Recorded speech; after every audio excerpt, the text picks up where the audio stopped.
बार्शी धाराशिव मार्गावर रस्त्याच्या मध्यभागी उभा असलेल्या उसाच्या ट्रॅक्टरला पाठीमागून दुचाकीची जोरदार धडक बसली। या अपघातामध्ये दुचाकीवरील एकाचा गंभीर जखमी होऊन उपचारापूर्वीच मृत्यू झाला, तर एक जण जखमी झाला आहे।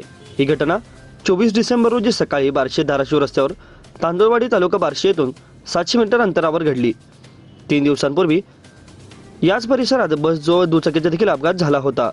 तसेच त्या ठिकाणी तरुणांचा जागीच मृत्यू झाल्याची घटना ताजी असतानाच ही घटना दुसरी असल्याचे हळहळ व्यक्त होत आहे। आमिर मुबारक सय्यद वय वर्ष 28 राहणार ख्याजनगर बार्शी असे मृत्यू झालेल्या तरुणाचे नाव आहे। सोहेल शकीन खान वय वर्ष 20 राहणार बार्शी असे जखमी झालेल्या तरुणाचे नाव आहे।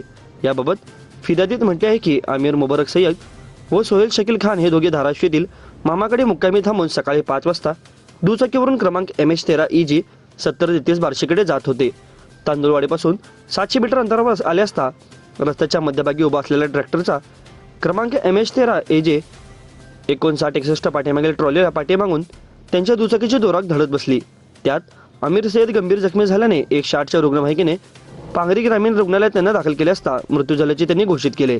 याबाबत अधिक तपास police head constable Shabbir Shaikh करीत आहेत।